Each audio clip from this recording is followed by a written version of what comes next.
Hello and welcome to Underground Inc. online premiere, part of the monthly screenings collaboration between Doc Nights and Doc and Roll. Now, if you haven't seen the film yet, you have only a few hours left to watch it, so make sure you're checking it out. So I've got to say a massive welcome to Shaun, Katz, who's our director, easy for you to say, Craig Silverman from Agnostic Front and Only Living Witness, and Kellii Scott from Failure, Veruca Salt, and A Perfect Circle. Hello, everyone. Hey. Hello. Thank you for joining us. Do you know what? I first of all got to say that watching the film was such an education and such an interesting, fascinating journey. So, Shaun, let's start with you. Could you sum up a little bit what your goal was with the film?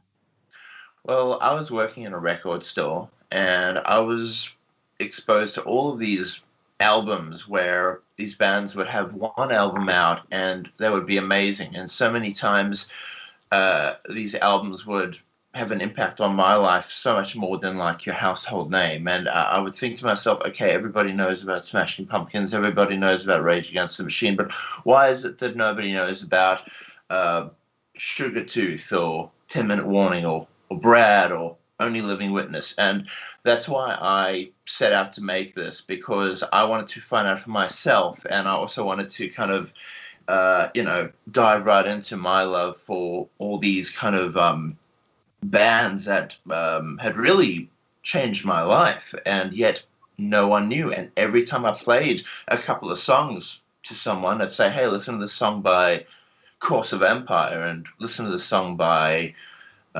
Handsome. Like, everyone would go, why has no one heard this? Given that's obviously the people who actually listen to that kind of music. I'm not just talking about people who just listen to pop music, but it was always the same way. And then I found out that there was this big feeding frenzy that went on in the 90s. Definitely not the first, but probably the last. How was that? How did you find about that?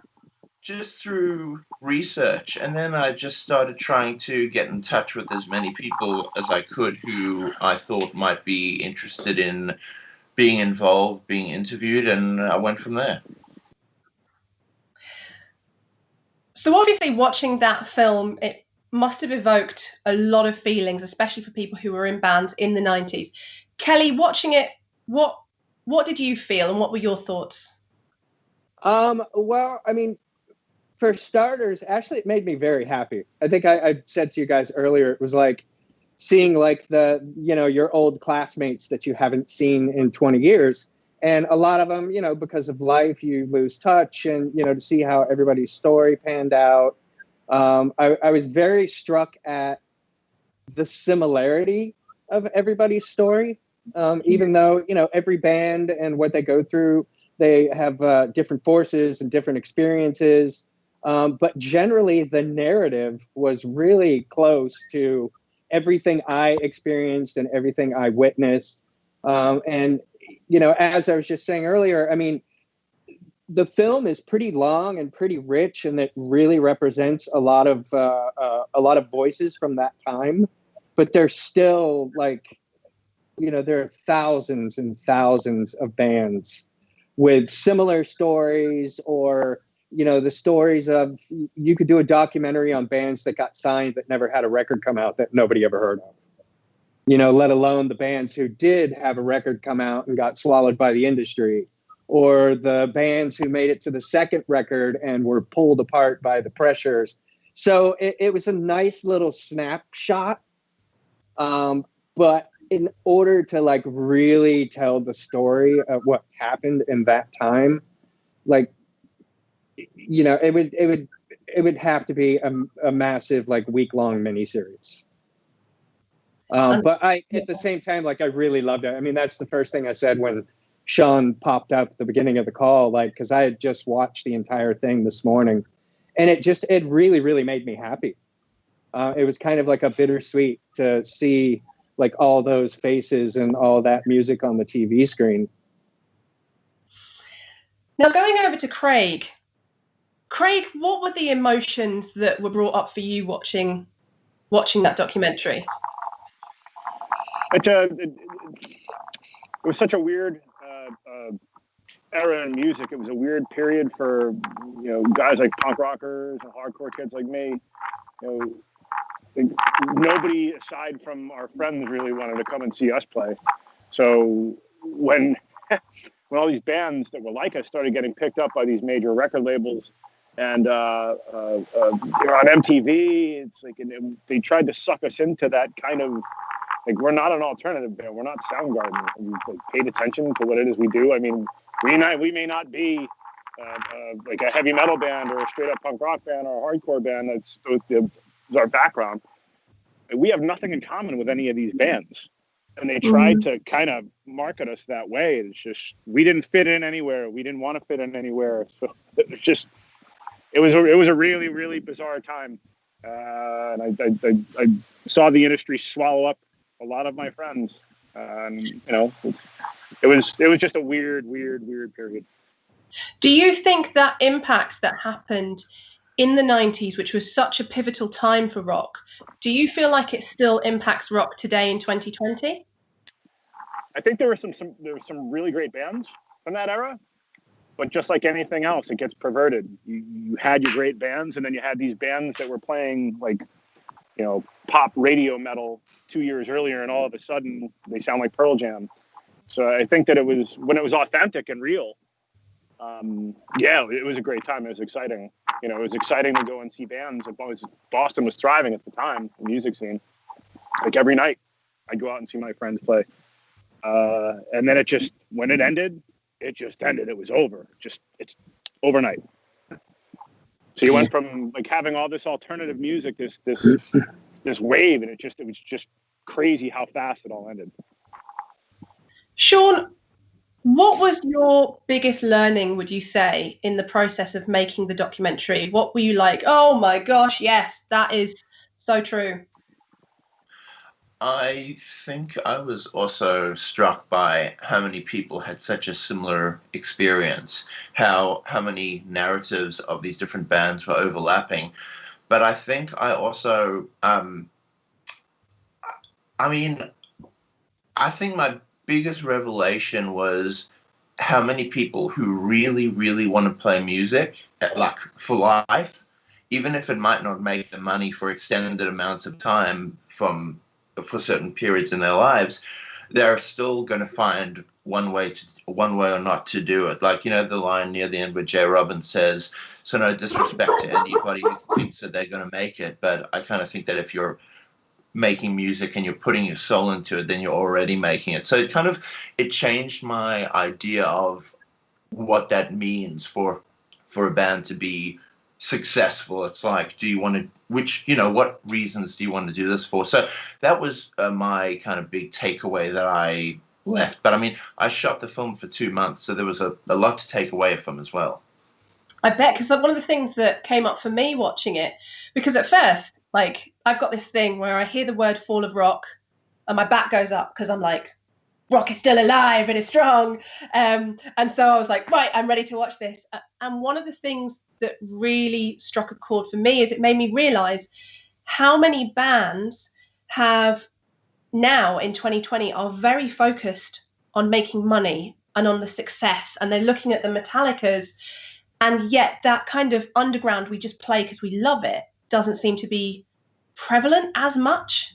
Is that something that you feel?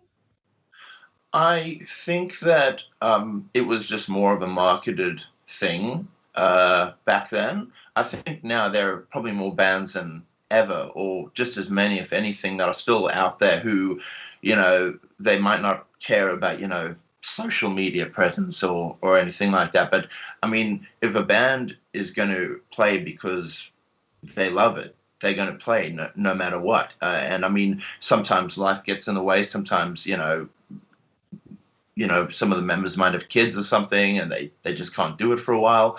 But the underground is definitely very alive, and I think the two gentlemen who are talking to us right now are even better suited to answer that than I would be.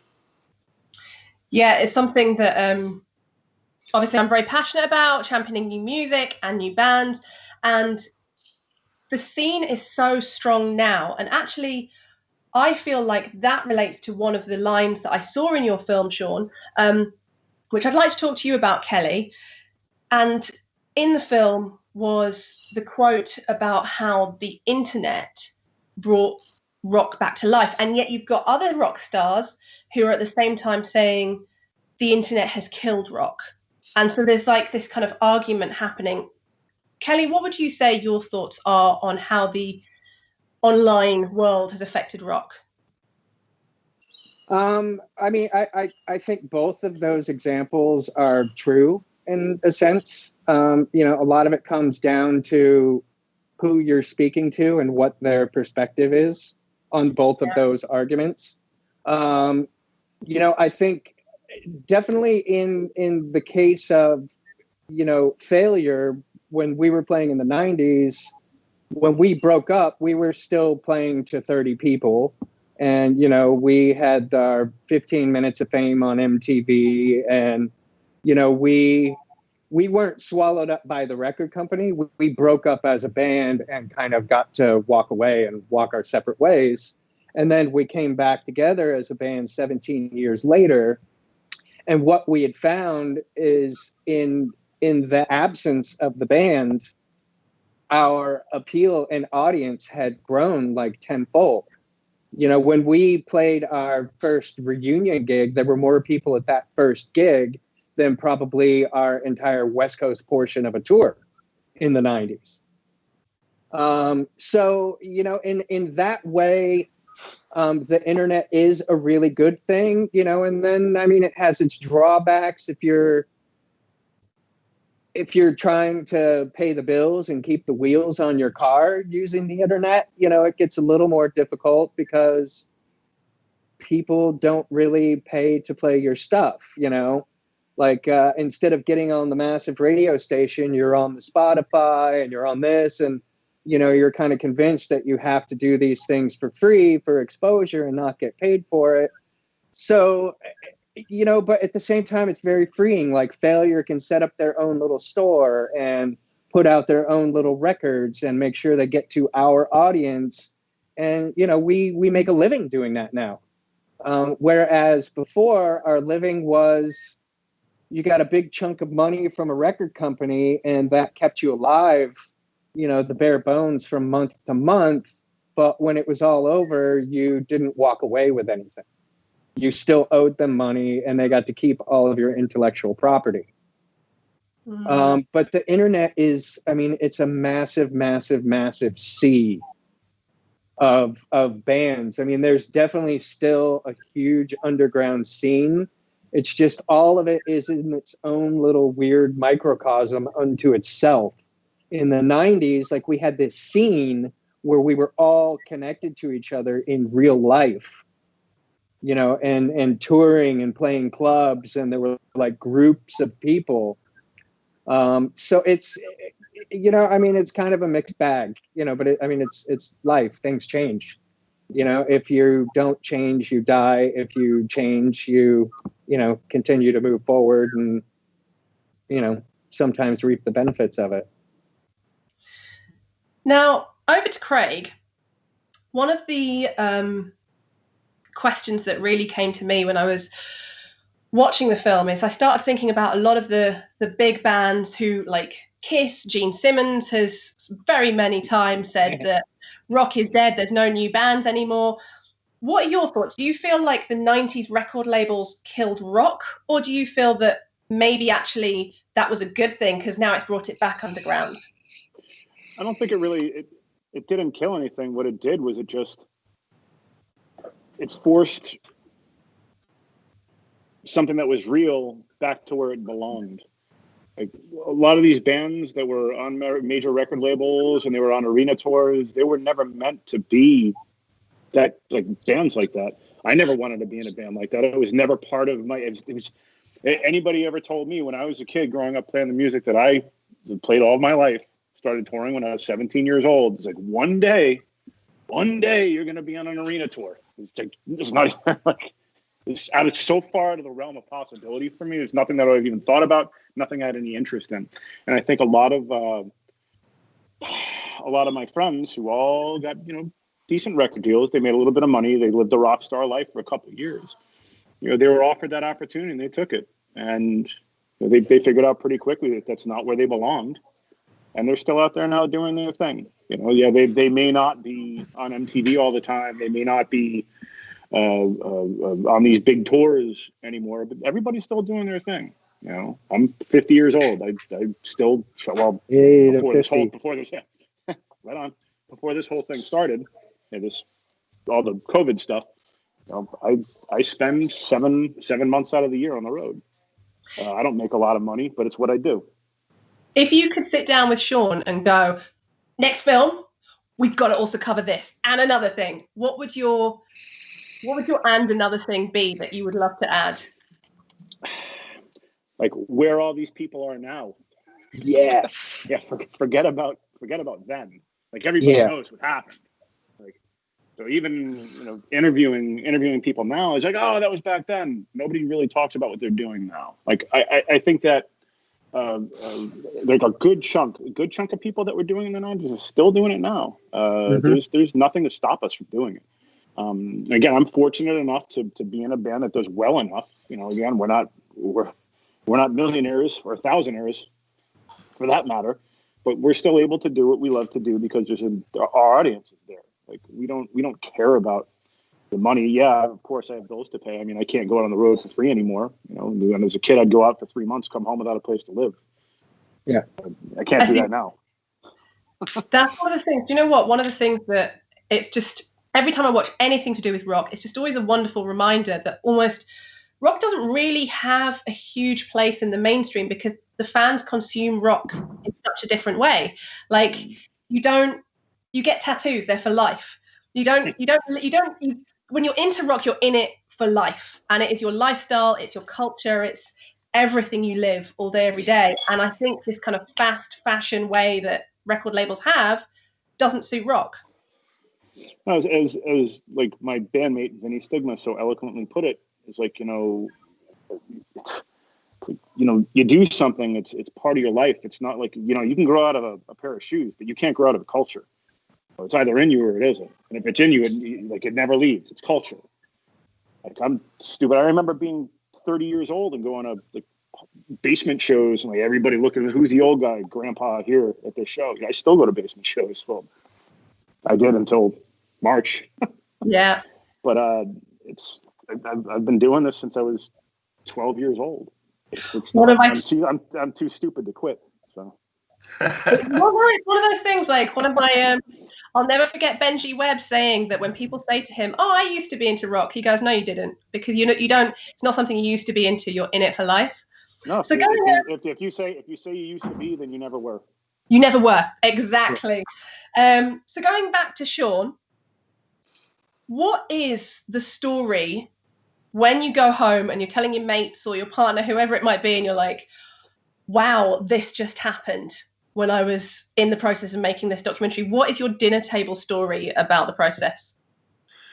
Many a dinner table story was created from filming this, but I think that when I returned back to Sydney after filming it, I mean, I traveled through 23 cities when I was shooting this. I was very, very fortunate to be able to actually make the thing in the first place. But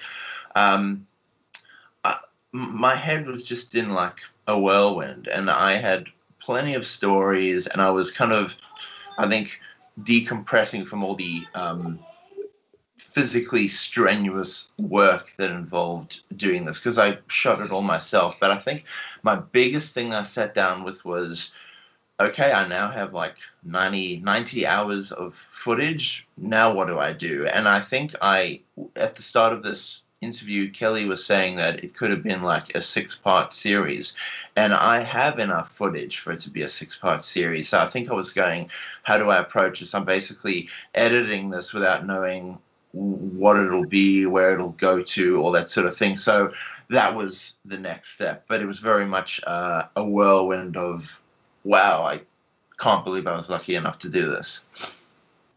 So do you have, was there a point in one of the interviews, because having filmed stuff myself, sometimes you sit there behind the camera and you're like, oh my God, this is gold. And you're already editing it in your head. You're like, oh, this is lovely. Who was it that you were like, this is boom, boom, boom?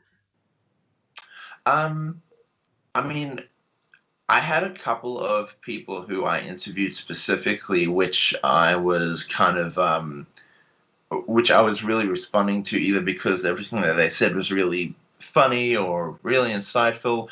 Funnily enough, actually, I know that when I was editing the film with JB, we were actually using a lot of what Kellii was saying specifically as like the emotional arc of the film, and I found there was a version of the film at one point where Kellii was like in every single scene, but it just eventually just we had to like weed it down and it becomes a different thing and everything.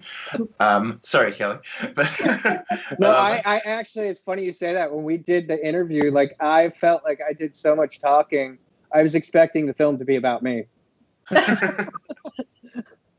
Like it was because nobody had ever really asked anything of the sort of questions that you were asking about that time, and you just opened this like weird floodgate of things that were just sort of inside of me, rotting my soul, that had just never had a way to get out, to be expressed.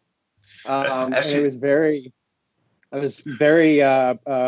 very palpable. I remember it really distinctly when we were interviewing, just how sort of on fire I felt and how relieved I felt afterwards. That's actually funny that you say that. When I interviewed Alex Newport, who actually landed up doing the music for the film as well, which was amazing of him. I spoke to him for maybe like 75 minutes, and afterwards I was like, dude, thank you for doing this. I really appreciate your time. He was like, yeah, it was no problem. It was actually a little bit like therapy. So he was actually, that was his takeaway comment. But where was I? We were saying the original question. Oh, yes. So the people who I remember my absolute favorite two interviews were probably Dave Windorf and Steve Albini. But I remember when I was interviewing Jack Natz from Cop Shoot Cop, where he was talking about how the band split up. I remember being huddled in the corner of his little room, and I remember it was like the only interview where I did handheld for some reason, but that particular one was handheld. And I remember when he started saying something, I thought to myself, this is the climax of the film that I'm recording right here. And I remember creeping in slowly sort of creeping closer and closer to his face to try to get that close up. Because when you put on the telephoto lens, the quality looked kind of crappy. So I was stuck with these prime lenses. That's why the film differs in visual quality sometimes, because of the different lenses I had with me. They were quite different. But it was Jack's one where I was like, right here, this is the climax of the film that I'm recording right here. So that was really cool. That was really fun. Do you know what I enjoyed most about the film? Is the fact that it was about narrative. Because having watched a lot of music documentaries, some directors are so focused on getting this like pull focus, contra zoom thing from this angle, that angle, that they lose the narrative.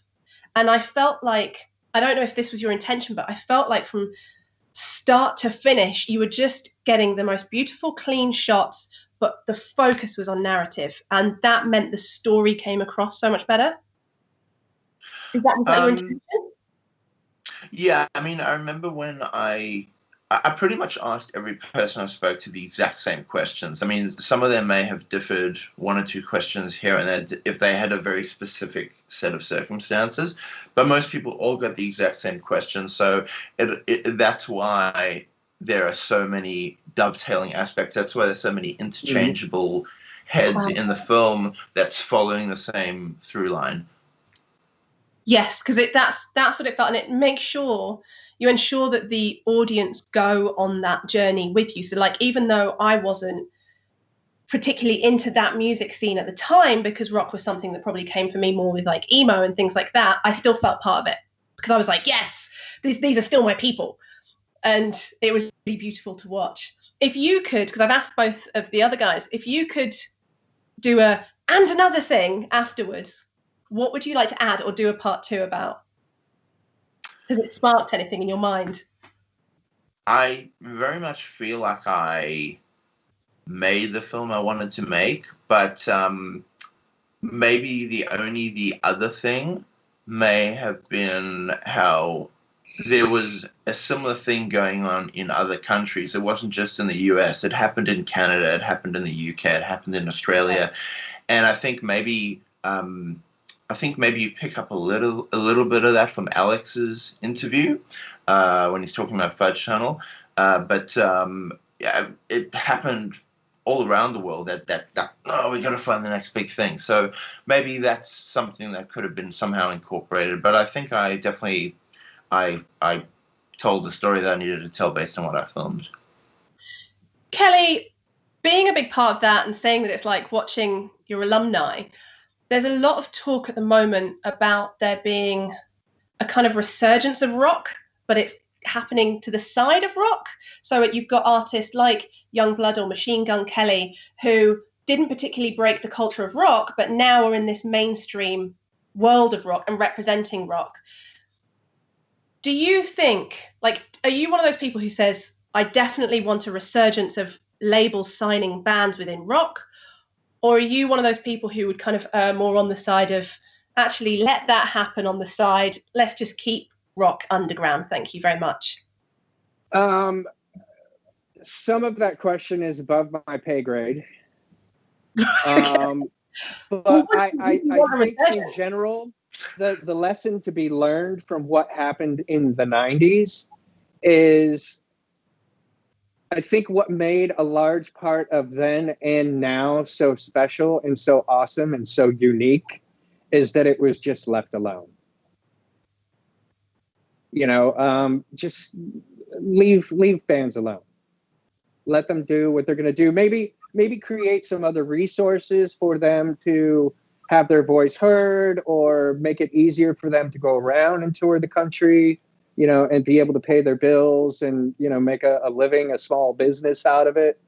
But no, I have no desire. I think record companies, large in part, are clueless. I mean, they're just a business, and it's about dollars and cents, and it has nothing to do with creativity or making our lives better. It's all about enriching themselves. And that's why, you know, you were saying earlier, like the spigot turned off, because they essentially had drilled all of the resources out of the earth and there was nothing left. They just took all their money and headed to a different genre of music. So I personally have no desire to see big record companies come back in and exploit the gems of the world. So what would you say if you were in a new band now who was getting approached by a record label? Would you go, no, go independent, or would you go, this is a warning sign, watch out for them saying this? Well, I mean, I don't know what I would say if I was a new band, you know, because there would be other people to contend with, and, you know, a band is a sum of what everybody wants. But in my experience, that happened with Failure, and we didn't want any part of it. And we decided when we got back together 5 years ago that we were going to move through it, because we all knew how to do the individual parts now, make our own records, make our own videos, put our own tours together. So, you know, and the internet is a large part of that resource. You know, it made it a lot easier for us to get the word out as a smaller tier band.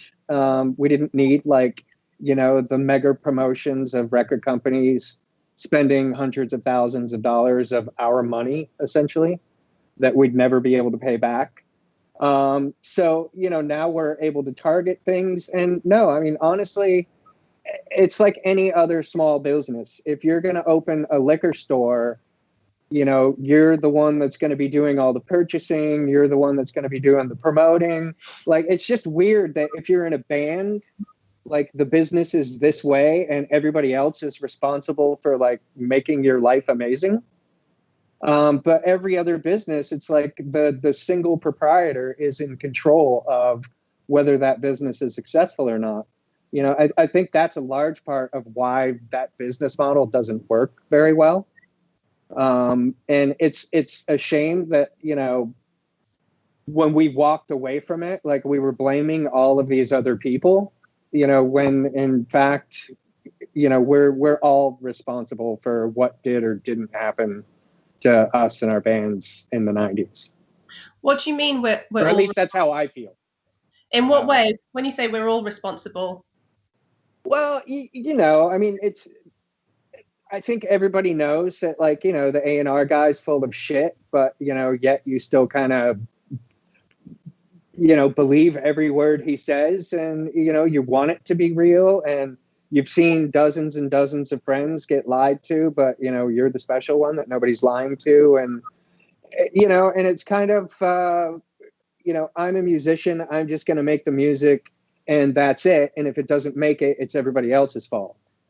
Right. You know, we relinquished responsibility for our small business to somebody else. And the beauty of now and today is, you know, you can take responsibility, and there are enough tools that we individually have that, you know, we can make a little bit of money, and we can do this for a living and pay the bills and tour and play for people and sell our own records. And, you know, I mean, again, it's perspective, you know, it kind of is what it is. And the 90s panned out the way they panned out. And, you know, fortunately, we're still around to have access and knowledge to do it the opposite way. Hmm. Now, going over to Craig, what if I said I could transport you back to the 90s right now? Would you be like, hell yeah, take me right there? Or would you be saying, hell no, I like it the way it is today? No. I Really? definitely would not want to go back. There is no looking back. It's done. I mean, there's nothing.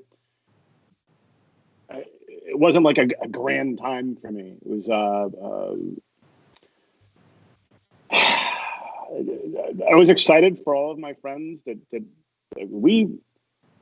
I didn't even want to sign a record deal. I mean, we would have sold just as many records had we sold as many copies as our first demo as we did our record, our first record. Like, we didn't need a record label. But I was excited for my friends to see them, because a lot of them did pretty well for a while there. And then when it was all over, they were like, "Oh, now what?" You know, it was a really tough period for them, because then they had nowhere to go. Like, everybody turned their backs on them. Nobody was interested in their music anymore. And especially for the hardcore scene, a lot of those bands were viewed as sellouts. So they couldn't even go back. Like, years later, they were able to. You know, 'cause time passes, everybody grows up.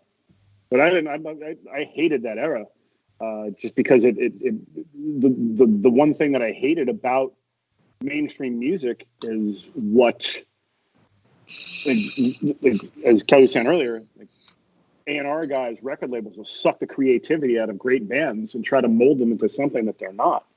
And then it's no longer authentic.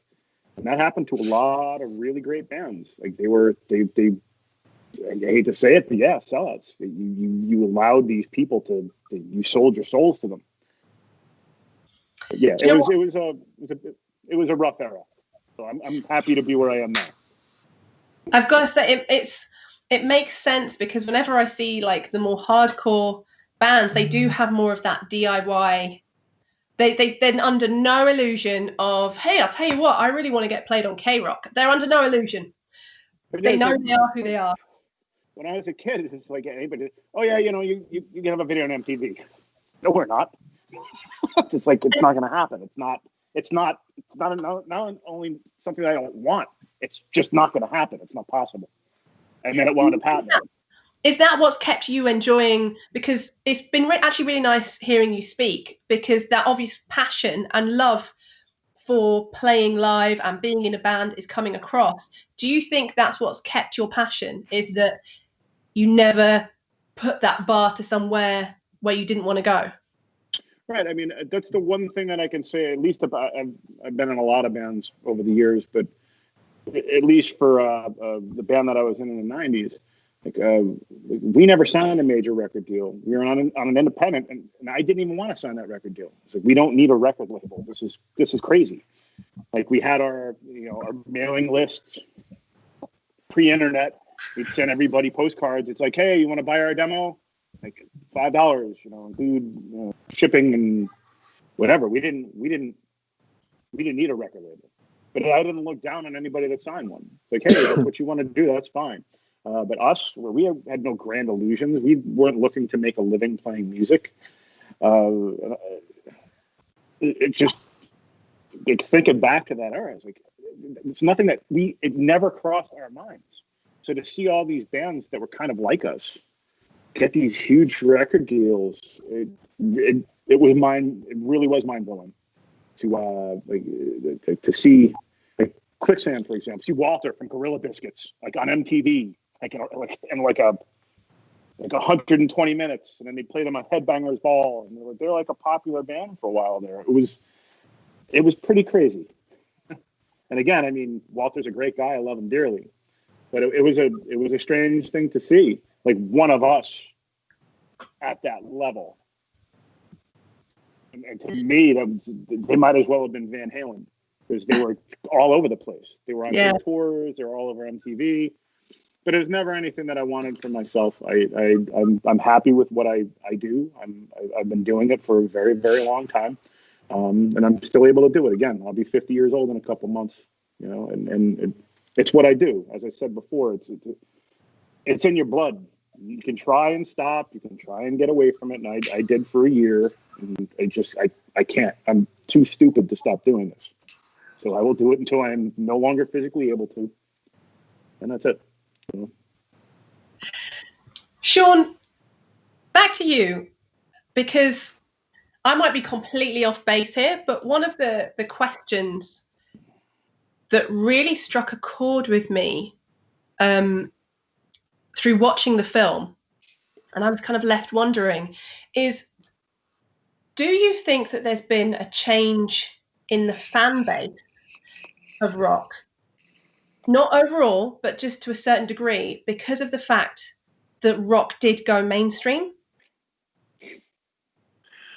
I mean, I tend to think that that's just like, if I understand your question correctly, I think that most people who listen to music are casual music listeners, and most people's, I guess, investment in music generally for the most part tends to go, oh yeah, I heard that song when I was in the car with my girlfriend and we were on the way to the beach and I really liked that.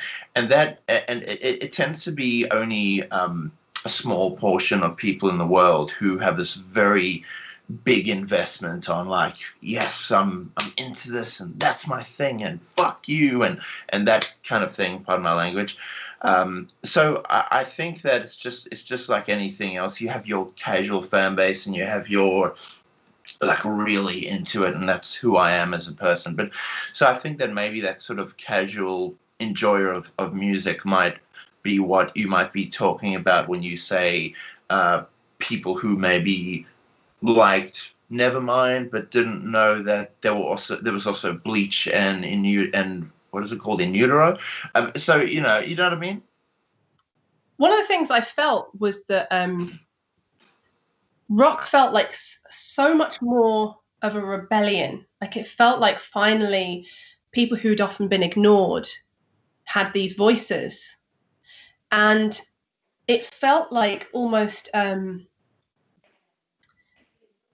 it felt like for people who came from more the socioeconomic groups, lower socioeconomic groups, it felt like this, like, shouting out at policy, the government, everyone. Almost the punk ethos that we now associate was across the board. But now that sometimes gets lost in political leanings and political voices, but rock felt more united then. And that's what I got from your documentary, even though wasn't what you were talking about. Is that something you picked up on from the filming? I think there was maybe like a smattering of politics then. There wasn't a whole lot going on back then for people to kind of shout out against. I mean, at least not compared to now. But like, there wasn't really, as Craig said in his interview, what was there to be pissed off about in the 90s? Nothing, you know. I think that the difference about that time was that it felt like a much more optimistic time for humanity. There was kind of like this vibe in the 90s, like, yeah, we're gonna make it. Like it was like we're looking forward to what is next. Like what's this 2000 thing that's gonna happen? What's that gonna be like? And it was kind of like all forward looking, whereas now it feels like we're largely looking back and are kind of almost terrified to take the next step forward. Like, oh shit, what's going to be next? But I mean, I think that's probably the main difference. There was maybe just a different vibe, and maybe it was just naivete back then. Maybe we just didn't know better. But yeah, is that what you're asking? Yeah, totally. Because it actually it came across. What I feel came across in the film the most was the energy that the 90s rock scene had, which is something like I don't feel like I've experienced, but now I'm like, I see it, I feel it. And I wanted to go to a show. I was watching it thinking, oh God, I haven't been to a gig in ages. And you really brought that into the film. Was that actually a conscious decision? Well, I mean, I will say this, and I'm really glad you asked that because that was really important to me, and I imagine we're running out of time. So I'm good, by the way, just for when you asked before.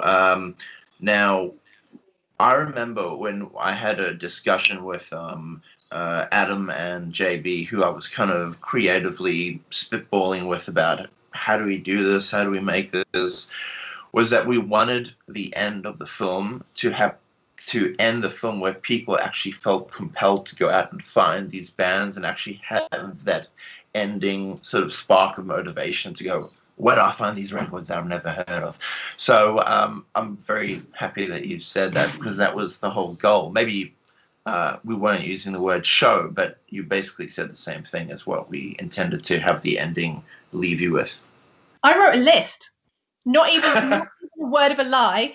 I watched that film and I got excited because I get really annoyed if I don't know about a band. I'm one of those people like, why don't I know about this band? And so watching it, I was like, oh my God, I need to do more research on them. I didn't realize they had so much influence. I need to do research on this band. And yeah, that means it's a very powerful watch. Can I say something? Just one thing real quick.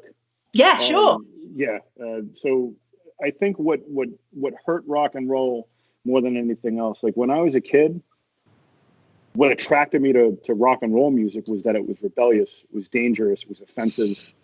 Like once that went out the window, like I used to be scared. I was 12 years old going to like hardcore matinees at CBGB.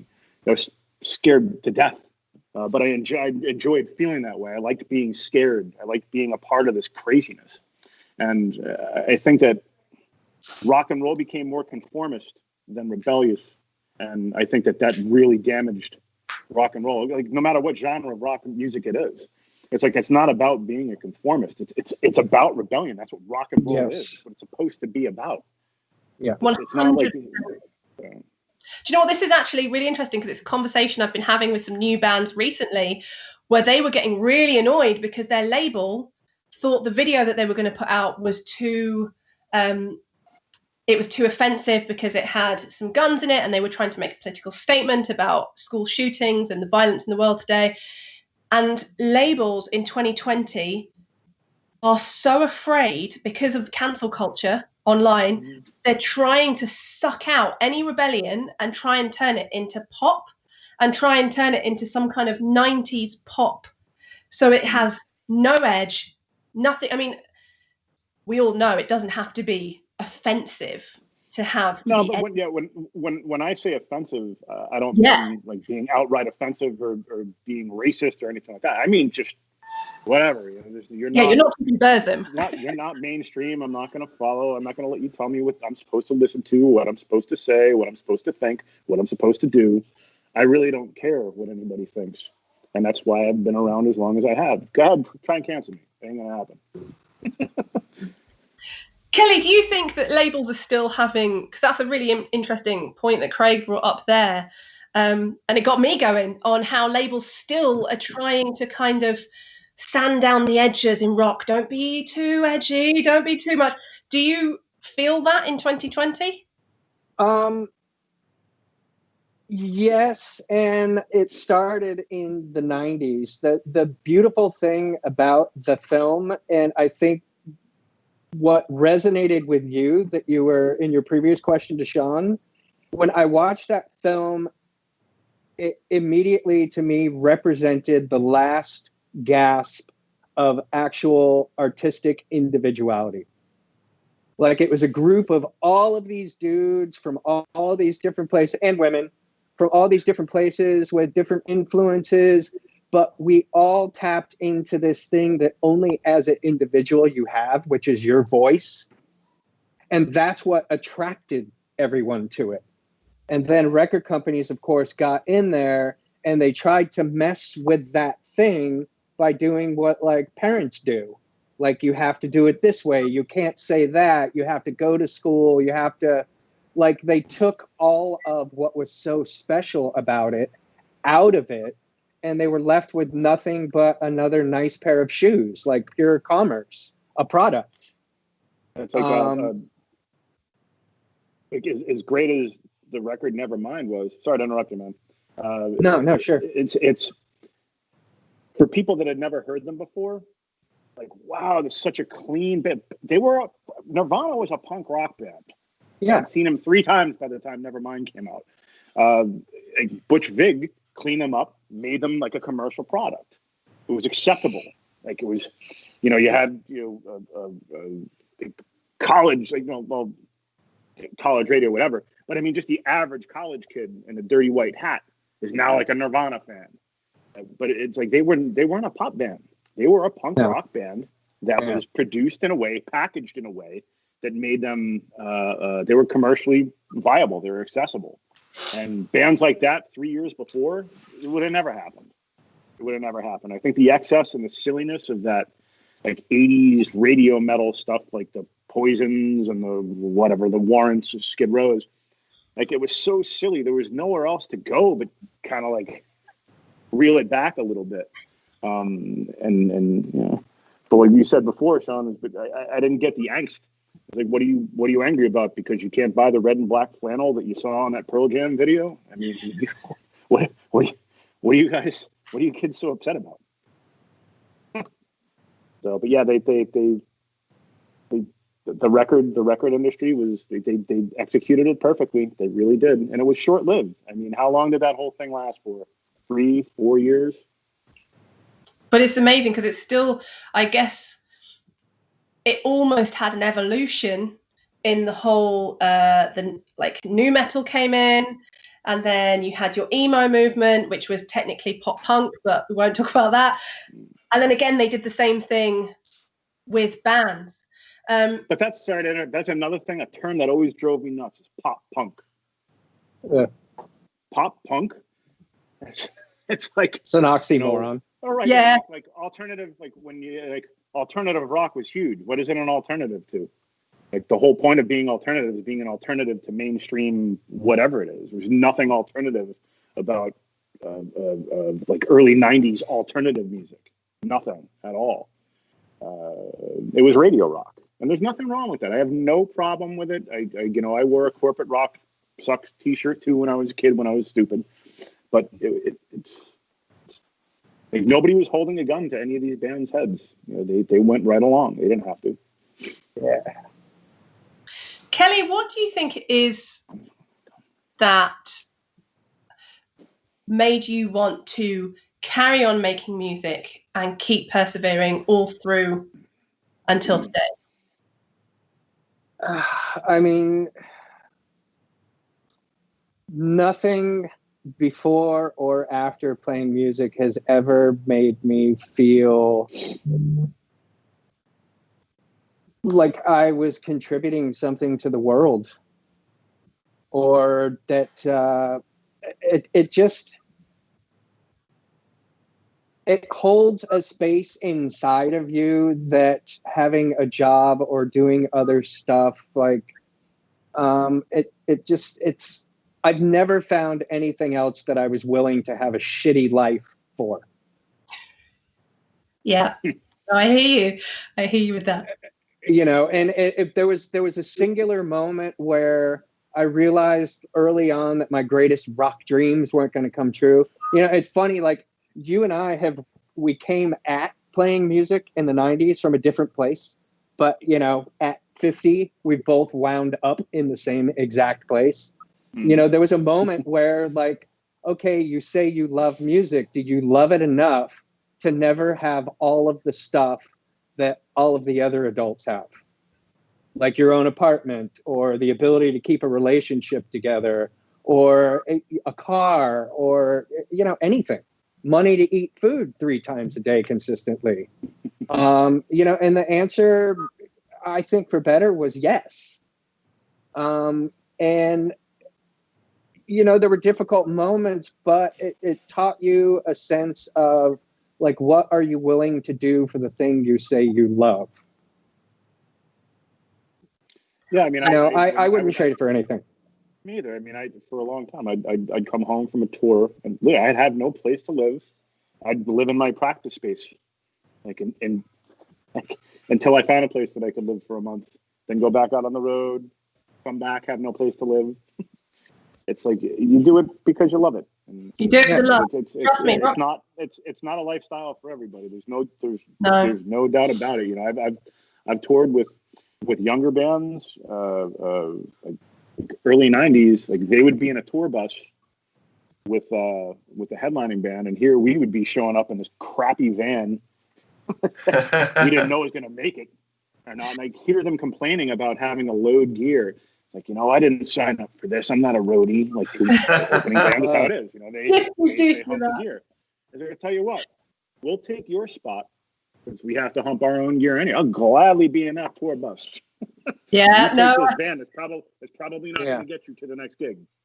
And you're eating every day, so.